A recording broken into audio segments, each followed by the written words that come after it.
God is love, and music is a force for spiritual transformation. Today we're adding Naima by John Coltrane to the rotation.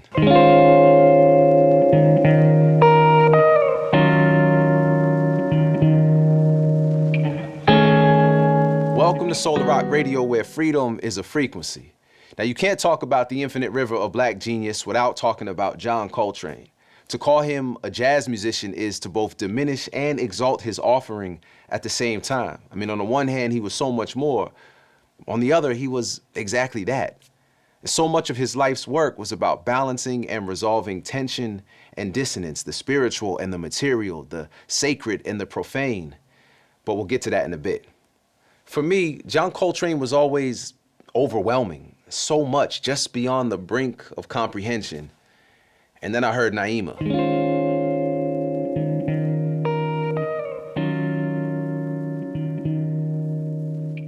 I sat down with my friend, the scholar and writer Anyabwile Love, to talk more about Train and Naima. Who was he? And why has he maintained his significance across generations as technically masterful and spiritually transcendent? A couple of things jumped out at me.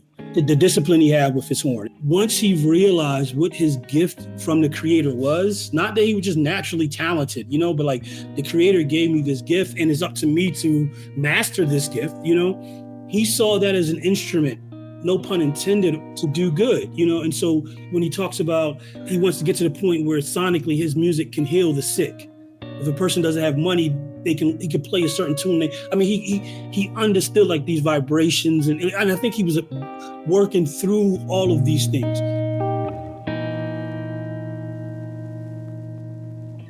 There's very few people that I meet when I ask them, like, what are some of their favorite Coltrane compositions? On that list, it's very rare that I don't hear Naima as well. Why? Like, what is it about that? One, we could just say it's a beautiful composition, Absolutely.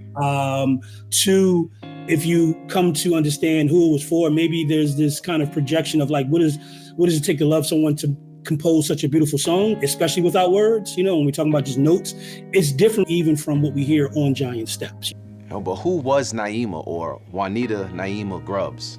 Naima, the person, of course, was John Coltrane's first wife that he met here in Philadelphia.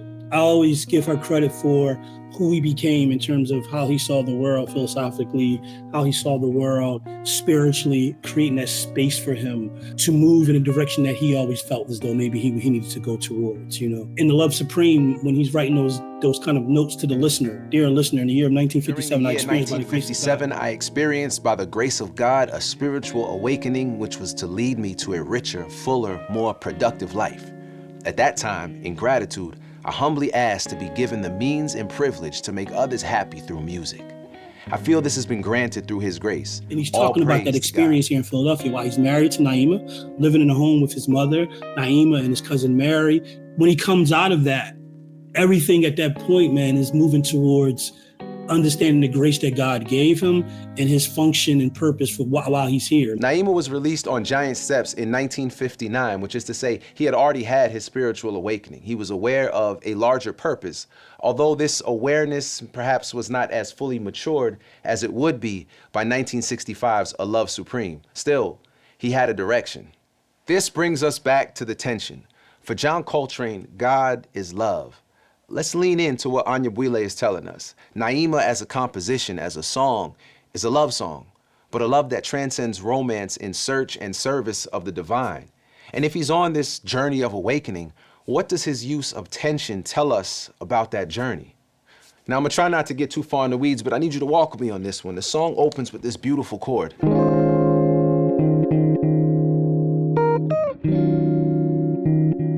But then,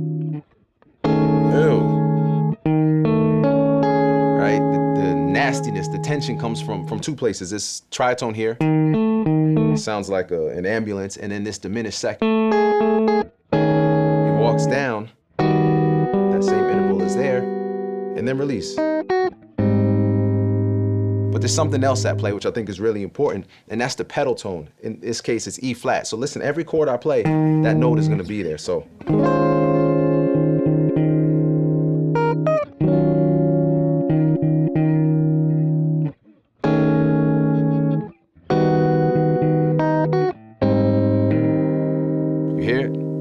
Now, I'm not trying to make this deeper than it needs to be, I promise. But I believe Coltrane is telling us that rooting ourselves in the divine, that pedal tone, allows us to weather the tension and dissonance of life, for there is resolution.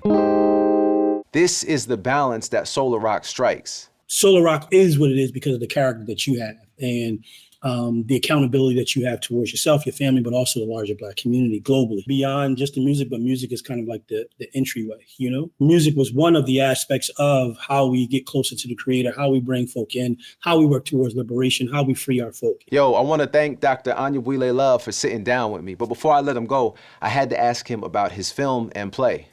With the film, I had ideas that wouldn't work in the play, and I was like, I still want these ideas to kind of be somewhere.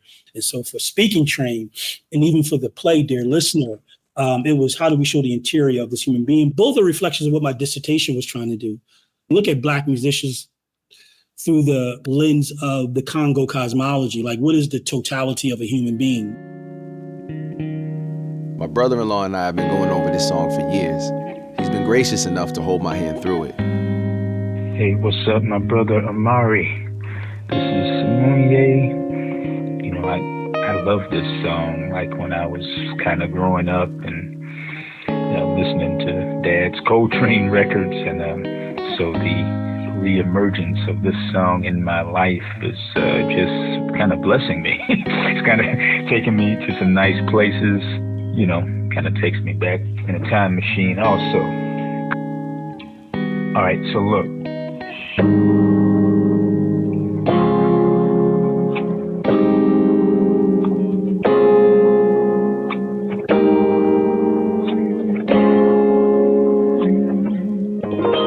This has been Soular Rock Radio, where freedom is a frequency, and we frequent it frequently. You already know the deal. Be sure to hit the link in the description for the Soular Rock Radio playlist, and while you're down there, go ahead and join the community. It's free and it's fun. Make sure you like, subscribe, and let your friends know that we are building a Soular Rock movement, and I want you to be a part. So until next time, peace.